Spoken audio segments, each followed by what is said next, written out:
I was actually developed it. I think I just became aware of it. And I think this is an important thing to understand, that sometimes you have so many talents, you have so many gifts that you're not even aware that they're there. But once you start using them, once you become aware of them, once you dedicate these talents to serve some purpose, you suddenly have an aha moment where you realize, oh my God, I didn't know I had a good voice, or I didn't know I had this or that. So there are so many hidden abilities inside every single one of us, which we only discover once we discover a purpose. So when I discovered my purpose, that I had the ability to uplift people. So this goes back to my hotel management days, when I still remember when I took the Gallup strength test and so many other things, and then there was this workshop in which the speaker asked us to write down, what do you think are your top strengths? And one of my answers was, one of my top strengths is I can understand how people are feeling. I can understand the ambitions of other people, and I can help them in those ambitions. I can help them in that journey. So this has always been a strength. And once I started utilizing this strength as a profession, in doing what I'm doing now, I think the voice just happened. It came along. Somehow the vocal cords were sleeping earlier, and suddenly when I discovered my purpose, my vocal cords woke up. And thanks to all the wonderful compliments that keep flowing in from YouTube, from Facebook, other places. In fact, one of the videos that we created on how to develop your voice, in which I shared some very simple exercises like belly breathing and speaking from the belly and taking frequent pauses and things like that. That video has just crossed 1 million views. We were surprised the amount of interest that is out there. But to be very honest with you today on this public forum, I will tell you, I was not aware about my voice. So it's not like I was aware, like it's like somebody's blessed with a good voice and that person decides I'm going to be a singer, right? So it's like discovery first and passion later, or profession later. For me, it was not like this. So it's not I realized I have a good voice, I should become a motivational speaker. I decided to be a motivational speaker, and that activated the vocal cords like like never before. So that's my answer to your first question there, Sachin. No, it was truly inspirational, because we have heard your story on your YouTube channels, the way you started and the trip to Himachal and all those stuff. Why I ask this question is because in today's world, communication is very, very important. And one part of communication is speaking. Right.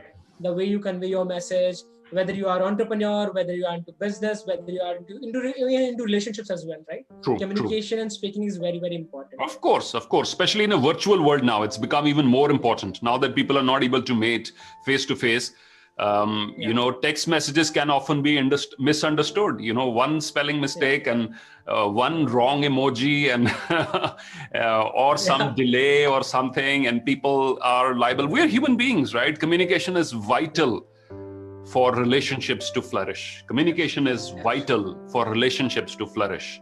So in a world where now people are not able to meet face to face, I think we should all pay a little bit more extra attention to how we are communicating, because our communication is having an impact on other people. Absolutely. Very good. Moving ahead, sir, related to this purpose only, I mean, the way you described how you find and how you get to know that inner calling. Now, I strongly believe that inner calling or purpose is something that's a process. You cannot get this in one day or 2 months, 3 months or 6 months. It's basically a process. It might take someone for 3 years or 6 years. Right. And here comes the part of mindset, right? How important do you feel is having the right mindset in order to tap into that inner, greatness or calling, I would say, or the purpose, and how to cultivate that mindset to have that abundance or to attract that abundance in life? I think, Sachin, I'll divide your question in 2 parts. The first one I'll take is the right mindset to start on the road to greatness. Yeah. And I think the first prerequisite is an open mind, openness. You see, when the human being dies, that's when the human body is the most stiff. It becomes so rigid, the body is frozen, it cannot move, it's not flexible. To be flexible is a sign of being alive.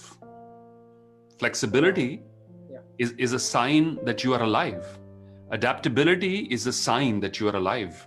If you're not changing, if you're not adapting, you're dead. right?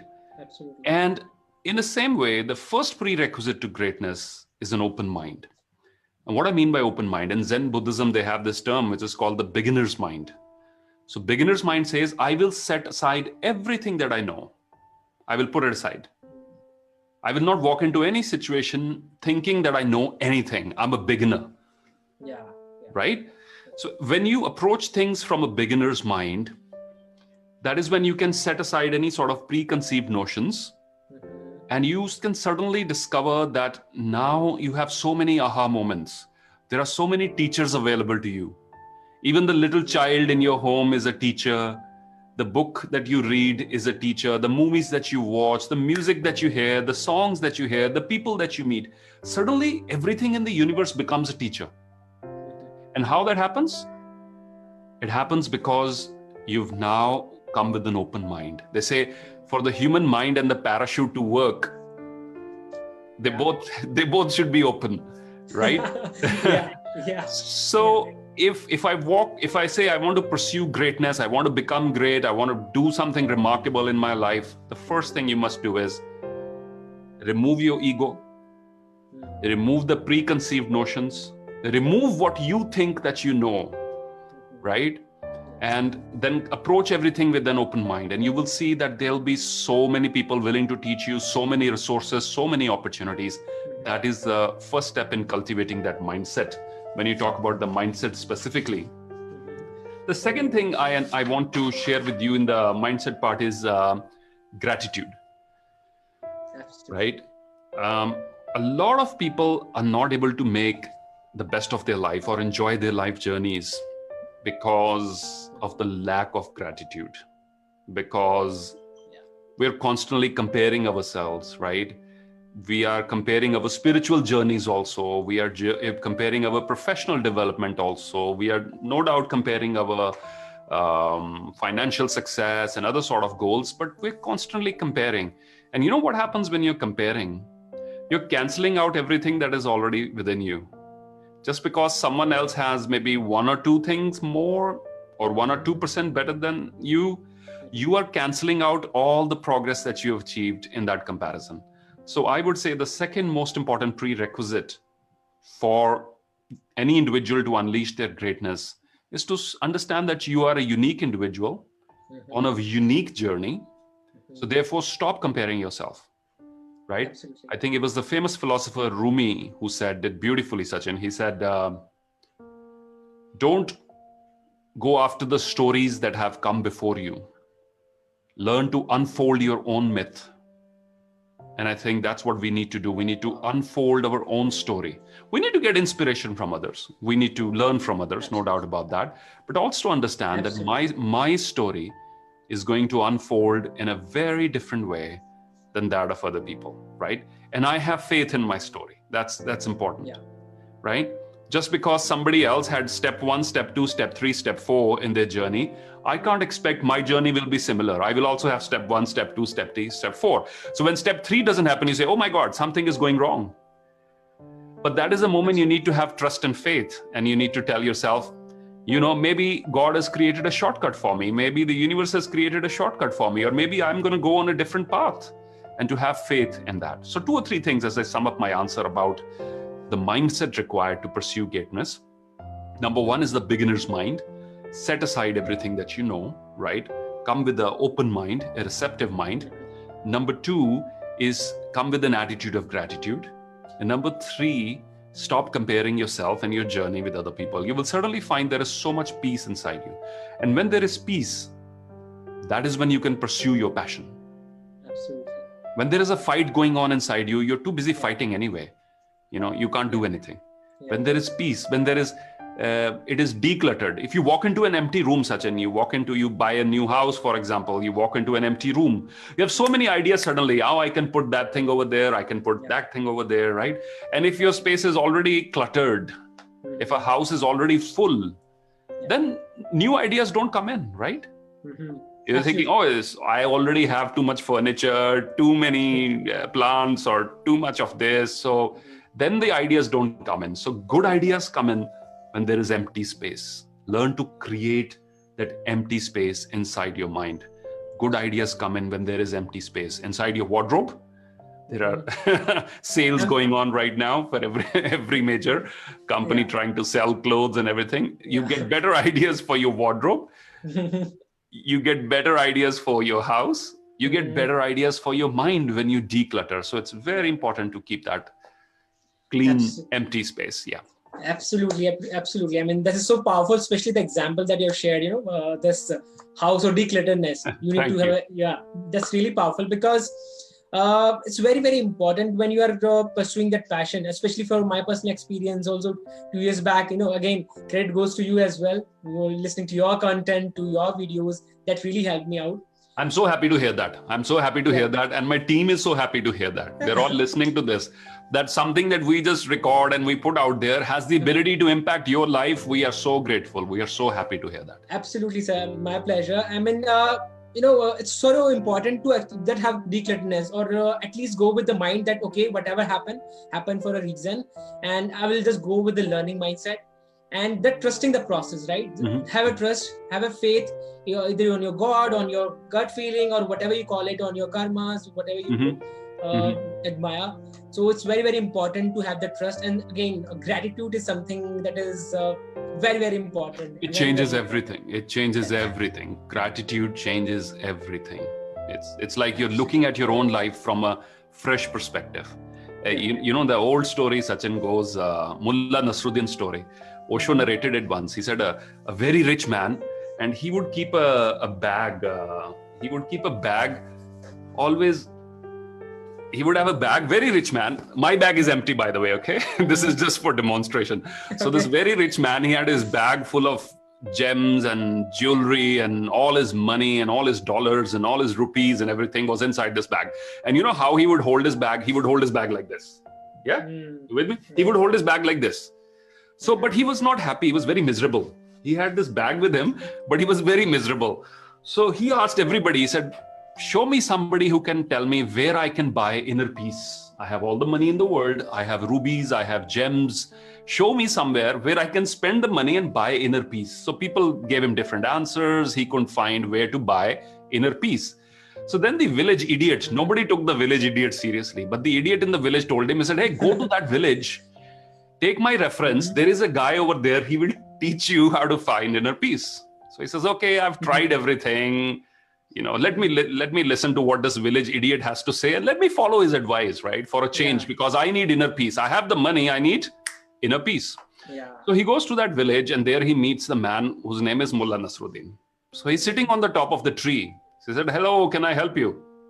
The old man says, oh, that guy in my village, whom everybody calls an idiot, he sent me here.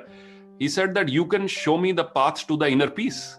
To this, Mullah Nasruddin was very happy, He said, not only can I show you the path, I can actually help you experience inner peace right now. He said, really? Really? You can do that? He said, yes. So while this man was holding this bag very tightly to his chest, the man, Mullah Nasruddin, he was sitting on a tree. He jumped from the tree and he snatched the bag and he ran away. And this rich man, because he was, he wasn't fit, he wasn't athletic, he was overweight. He couldn't chase this guy, right? Yeah. So this other guy, Mullah Nasruddin, took his bag away from him, where everything, all his possessions were, and he ran. So this man is sweating. He's so angry. He's so confused. He's so sad. He said, I told you I shouldn't have listened to that idiot. There is a reason why everybody in the village calls him the idiot. Why did I listen to him? Now I don't have inner peace and all my money is also gone. So he's very, very angry. He's sweating and he's running all around trying to find in the village Mullah Nasruddin. Now it's Mullah Nasruddin's village, right? Yeah. He knows every street. He's making the old rich man run after him like anything. So a couple of hours go by, Sachin. This drama is continuing. Couple of hours goes by. And after that time, after a couple of hours, he sees Mullah Nasruddin sitting on another tree. So this time Mullah Nasruddin throws the bag to him and the rich man catches the bag once again. And once he gets his bag back again, the old man is so happy. The rich man is so happy. He takes a deep breath in. He said, oh my God, thank you. I have my money back. Thank you. I have my jewelry back. I am so happy right now. And that's when Mullah Nasruddin told him. He said, look, that is inner peace. That feeling, that happiness that you have, that feeling is inner peace. So he asked him, he said, how did you get this inner peace? He said, because what I had, you took it away. And when I got it back, I felt peaceful again. So there you go. He said, why do these things need to be taken away from you in order for you to feel thankful? That's $1 million question. Yeah. We all have so much in our life, Sachin. You have, I have, everybody, we all do. Yeah. It is not important that these things be taken away from us so that we can realize their value. It's not important that we lose the company of those people, and that's when we realize how important they were to us. Or all the other things we have. So the same feeling that the rich man had after he got his bag back again, we all can experience this feeling on a daily basis. On a daily basis, every morning, take a deep breath in. And every morning, every day, 2 or 3 times a day, you can just count your blessings. Count your blessings. Look at all the beautiful things that are already there, that you once desperately wanted. And now because you have them, you don't value them. Just because you have them, you don't value them, right? I'm a collector of perfumes. I love collecting perfumes. And you know what happens with perfume shopping? This is one of my favorite ones, Dirty Hermes. Okay. And I have a whole collection. I'll tell you something very interesting. You know which perfumes I'm most attracted to? The ones that I don't have in my almirah.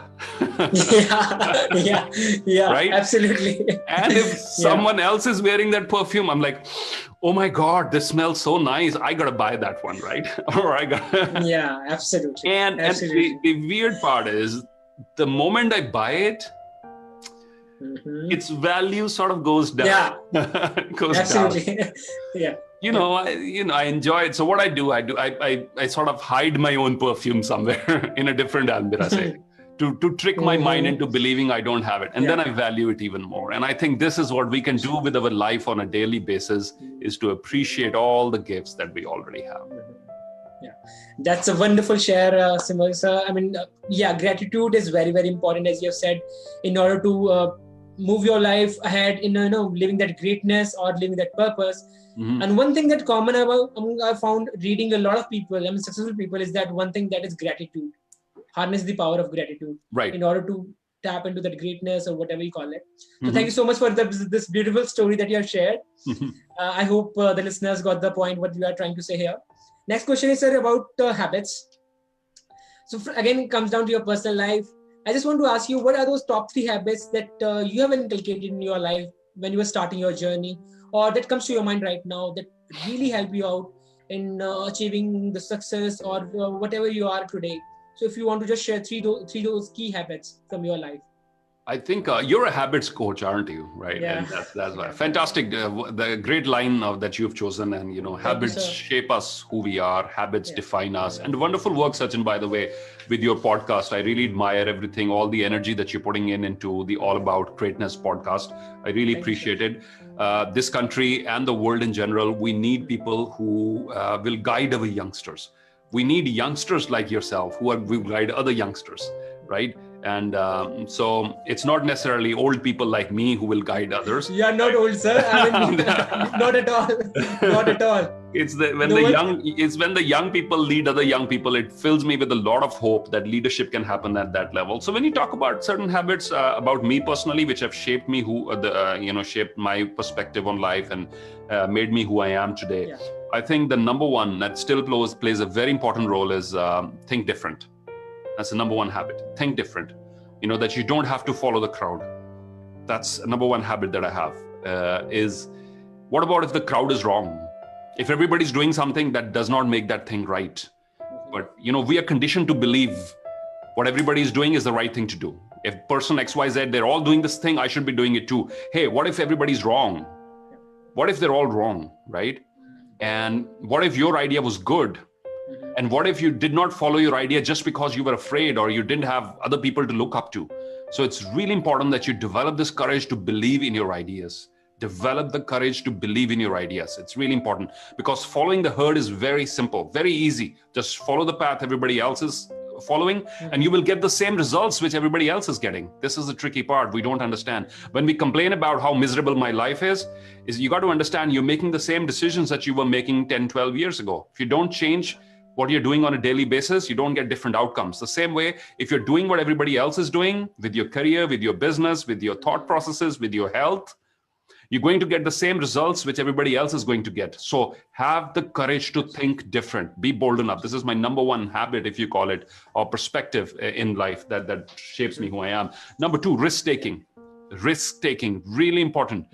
Continuously keep taking risks in your life. Do something every day which makes you uncomfortable. I say this to my YouTube subscribers, to everybody. I say this to them time and again. Do something every day which makes you uncomfortable. Take small risks. Now, I'm not saying every day go bungee jumping or jump out of airplanes. You can do that once in a while. It's fun. Yeah. You should try that. Try all the adventures life has to offer you. But in every day, what's your adventure tomorrow, Sachin? Your adventure today could be this Zoom conference that you're having with me, right? Yeah. And for our viewers, I got this question for everybody who's listening and watching right now. What is your small adventure tomorrow? What is the one thing you will do tomorrow which you're scared of? What is the one phone call that you will make? What is the one tweet that you will publish? The one chapter that you will write? The one connection that you will make? What is your next small little adventure tomorrow? Now, the problem with the word adventure is we think it's jumping out of airplanes or, bungee jumping or something. The big thing, yeah? The big thing. That's what we assume, right? Yeah. This is the common mindset. Yeah. But an adventure is also when you're doing something which makes you uncomfortable. Should I do an FB live video or should I not do an FB live video, right? That's adventure. Shall I speak about this public speaking? Shall I participate in this public speaking competition? Shall I not participate, right? And so these small things, find out something that pushes you outside the comfort zone every day. This is my second habit. I try to do this on a very frequent basis. I think Sachin, my third habit that has shaped who I am today is patience. I have a lot of patience. I think I can pat myself on the back for being able to work on long-term projects, and let me remind my viewers, your viewers, my viewers here, life is a long-term project. Absolutely. Life is a long-term project. Your career is a long-term project. Success is a long-term project. These things don't happen overnight. Our youth are restless. I'm 22, 23. Somebody asked me at 23 once, Sir, I don't know what's going to happen with my life. I wanted to be successful, but I'm already 23, sir. Oh my God, kid, when you should have, what will you do with success when you're 3 years old? You're still in your diapers. Right? Yeah. Recently, Shah Rukh Khan ki movie ke kitne saal complete hue hain, DDLJ ke? 25 years he's completed of one movie which was a super hit, right? Yeah. And boys at 22 want to become Shah Rukh Khan. Absolutely. Imagine his one movie has completed 25 years and at 22 some young kid is aspiring, oh my God, I want the same success like that guy. We see the success, we don't see the sacrifices behind it. So I think patience has been huge in my life, but at the same time, patience without persistence, they're incomplete. You should be taking action daily, right? Take action daily. So I think the fourth habit for me is persistence. Find a direction, find a mission, find a purpose, and persist. Take action daily, right? Okay, take a break every now and then if you want. Maybe, you're not feeling too good. Take a break. Rest if you want to, but don't you quit. Absolutely. Rest if you want to, but don't you quit. And I think that's my habit number 4, is to persist for long periods of time. So these are the few mindsets and habits, Sachin, which have shaped me and made me the person. Yeah, this is powerful, sir. Powerful habits that you have shared. The patience, persistence, and these are the key elements that is required to reach to the level where you want to reach, right? Being a successful, greatness, whatever you call it, whatever terms you can use it. Right. But these are the key habits that you need, or mindset, as you have said. And thank you so much for sharing that. It's really, I hope people are getting the perspective where they need to do those little shifts in their lifestyle, because it's all about habits. What you are doing today is going to get into the results tomorrow, right? Of course. Well said. So thank you so much for sharing that. Now let's move on to the book reading. I mean, I'm sure, and I know that you are a book big into books, an avid reader. So if I have to ask you top 3 books that you have read that had a major impact in your life during your journey or right now as well. So which will be those 3 books that you? So you see, I have a whole library behind me. Let me see if I can show it to you right there. Yes, but most of them are for self-esteem. Okay. Yeah, Jack Canfield taught me this term, self-esteem. Shelf-esteem. So these are books on your shelf to improve your self-esteem, which you never read. They're there just. But some of the books I pick up time and again, and they have been really instrumental in shaping the person I am today. In fact, I usually do this on my live streams. I share my favorite books, and here we are. Number 1, Man's Search for Meaning. I don't get any commission from the sales of all of these books, by the way. So, but these books, they changed my life. This is number 1, Viktor Frankl, Man's Search for Meaning. Powerful, interesting reading. When he was in the Nazi concentration camp, this doctor from Austria, and he faced death every day. And how did he survive in those circumstances? Now, beautiful part about this book, Sachin, is he writes that he saw people in the same circumstances. Some were happy, some were miserable. Yeah. Same circumstance was they were all facing death. They were facing torture on a daily basis by the Nazi officials. Yeah. They were facing death. Some of them were taken to gas chambers. Others did not know when their term would come. Under the same set of circumstances, some people were still hopeful, still passionate about life, still smiling, still trying to help each other. Under the same circumstances, some people would snatch the bread from other people. They would see a weak man, they would take his bread or take his soup or something like that. So Dr. Viktor Frankl writes, in adversity, in difficult times, our best and our worst, you can see the best of human behavior, you can see the worst of human behavior in adversity. And what he found out was, under the same circumstances, people can choose to live their life differently. And I think that's powerful. They were all, his fellow prisoners were all under the same circumstances, but they could choose to live their life differently. So it all talks about those choices, that you can choose a different way. You can choose a different perspective. You can choose a different attitude. This is number 1, very powerful. Yeah. Number 2, I will talk about is The Art of Thinking Clearly. I don't know if you can see the title. The Art of Thinking Clearly by Rolf Dobelli. The Art of Thinking Clearly by Rolf Dobelli. 1 or 2 pages, and it will shatter some major misconceptions. And I suggest we should all read it. It will shatter some major misconceptions about life in general, right? About human behavior in general, and about groups and teams. So many things which we don't even observe. This author here has picked them up, very simply put them in 1 or 2 pages so we can understand. And what I think this book does for us is raises self-awareness. When it will talk about, for example, here, the calamity of conformity, for example. Powerful words, by the way. Yeah, the calamity of conformity with groupthink. And he talks about how we usually follow other people when making our decisions. We are afraid to pick our own decisions, and he will give you 1 or 2 chapters on this. And he's interrelated with other human behavior. So it's a powerful book. Take it 1 chapter at a time. This can change your life by increasing your self-awareness. And next time you'll have an aha moment. Aha, this is the mistake I'm making. I read it in that book. See, the most important book is life itself. Wow. Right? That's really powerful. And you make the most important lessons come from your mistakes. So take action daily. Kuch panga lete raho, try doing something new every now and then, and you will see when you reflect back on that thing, you will have valuable life lessons. The 3rd book I would like to share with the viewers is Mastery by Robert Greene. You probably might have read some books by Robert Greene. I love his work. He takes examples from history and beautifully, I like his story format. It's like you're reading stories. And within the stories, he will put in so much wealth of information, so much inspiration, that I really love it. So yeah, this is my third recommendation there, Mastery by Robert Greene. Really powerful, sir. Thank you so much for sharing that. You're And welcome. by the way, yeah, I have read this book only after your one of your videos. I watched one of your videos, then I purchased this book, Mastery, and I think within 3 days, I just completed this book. Wow. Amazing. That's fantastic. Amazing share, sir. And yeah, I will definitely going to check out the second one that you have shared. The Art of Clearly Thinking, right? The Art of Thinking Clearly, Rolf the Bailey. Yeah. Yeah, sure. I don't get any commission on the sales, by the way.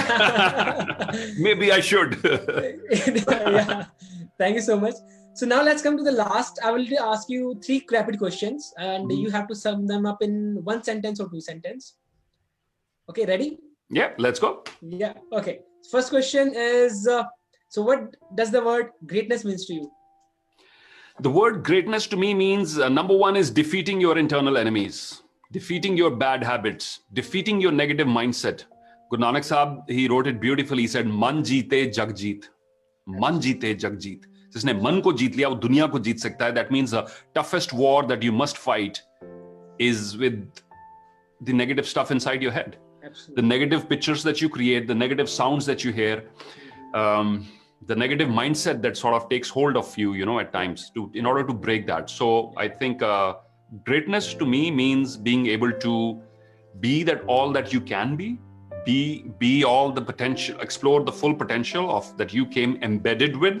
You see, when we plant a seed into the soil, for example, if we look at this beautiful money plant here, so when I planted the first shoot, in the first shoot, it had the potential in becoming this beautiful plant. Yes or no, Sachin? Mm-hmm. In the DNA itself, it was encoded that it can grow. Now, for plants to grow, they just need air and water and light, right? Yeah. But for human beings, we also need the right mindset. The question is, how high will a tree grow? I think Jim Rohn said this. How high will a tree grow? The answer is as high as it's programmed in its DNA, right? Some trees grow taller, some grow shorter. The question is, how high will a human being go?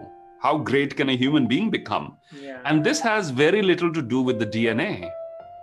This has everything to do with decisions. Mindset. Yeah. Internal decisions, right? Yeah. Internal choices. What do I want my life to be? Yeah. So for me, greatness is being able to defeat your own internal enemies, things that are holding you back. We all have greatness inside us. Let me also share this with your viewers. It's not something you need to acquire from motivational speakers on YouTube or books, etc. These things, we all are born with that spark of greatness. Yes or no? Yes, absolutely. Yeah, every child, when you look at the child, has so much energy. Every boy wants to become a fighter pilot. They all want to every girl wants to do something incredible, become a scientist, or, but slowly the world teaches them, no, this is not for you, this is not for. So greatness is there. ये तो सवाल ही नहीं पैदा होता कि greatness नहीं है. Greatness is there. It's embedded deep inside.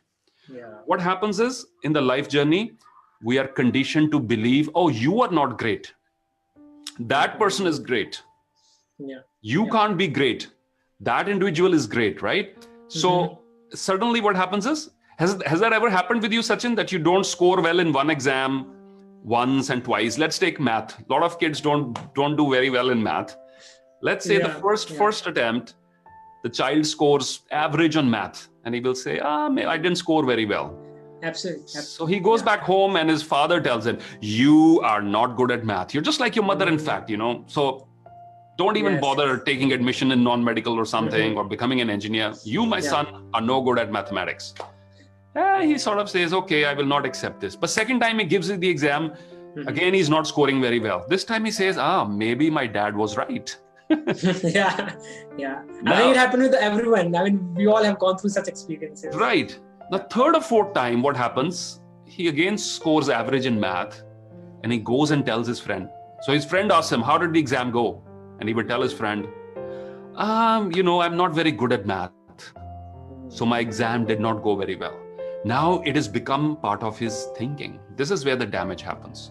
So greatness is undoing the negative conditioning that we might have received from our environment, from our bringing up, from our childhood, from society, kahan se bhi keh lo, But in order to undo that, so you remove all the layers and you discover inside we're all the same. What is inside you, Sachin, is inside me. Absolutely. Yeah. What is inside all my team members is inside. Nobody is different. We just have to discover, nurture, worship, and then share. Nurture, worship, and then share. Please understand, whoever's watching, your body and your mind are your temples to do great things in life. It's like your temple. That's really powerful, sir. Really powerful that you shared. Yeah. Look after your body. Look after your mind, because it has the potential to do great things in your life. Great things in your life. That is what greatness is. To keep your mind clean, to keep your body clean, to keep your thoughts clean, and to wake up every day with the passion. I want to do something today. I'll do the best I can today. Yeah. That is greatness. Amazing, Shah, sir. I really loved your energy and the way you were giving these examples. Though it was supposed to be summed up in one sentence, but I really loved sorry. It wasn't supposed to be one sentence. Oh my God. No, I really loved it. Thank you so much. We will try for the next one. I will try to keep it one sentence. This is the problem with the speakers, especially now in the COVID-19 times, when we are not giving our lectures. So you ask the speaker, answer this to me in one sentence, and the speaker goes on, takes 15 minutes. No, really loved it, sir. Thank you so much for sharing and explaining it for the audience. Next one is, what is that one thing you want to give to the world, or the legacy you want to leave? Hope. Sachin, hope is what I want to give to the world. I want to give hope to the hopeless.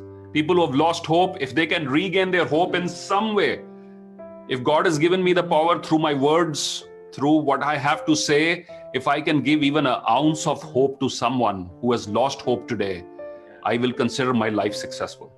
That's what the world needs right now.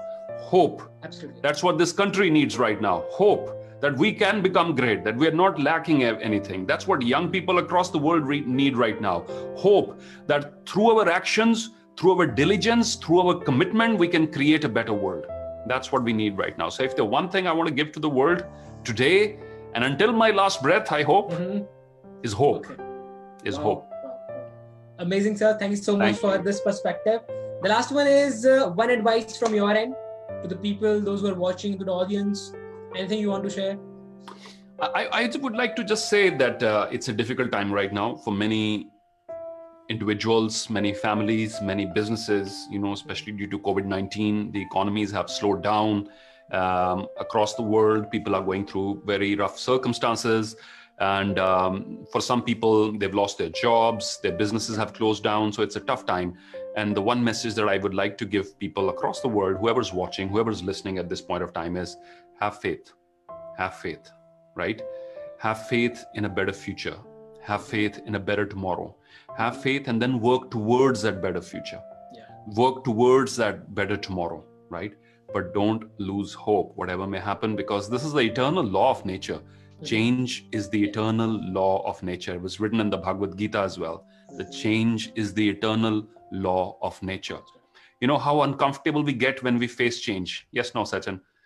Absolutely. We all get really, really uncomfortable with change. But no growth happens without change. In order for growth to happen, by its very definition, something must change. Something new must come in, right? And something old must be destroyed. People who study change, they call it creative destruction. These two processes must happen side by side. Something old must be destroyed. Something new must take birth. So if something old has been destroyed, for people who are watching or listening, have faith. Something new will take birth for you. Something new will emerge from this turmoil. Have faith.